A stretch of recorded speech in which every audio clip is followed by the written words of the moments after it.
So in the basement, there's this access panel for the water piping. And there's a sump pump in here. And the floor around here is very wet. We have some moisture seeping out into the room here outside. Coming onto the baseboard. And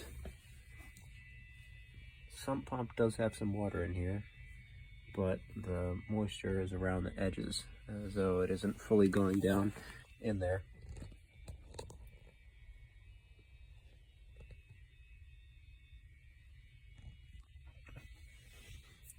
This is wet here. This is part of the fire system, I believe, but it's actively wet and rusting.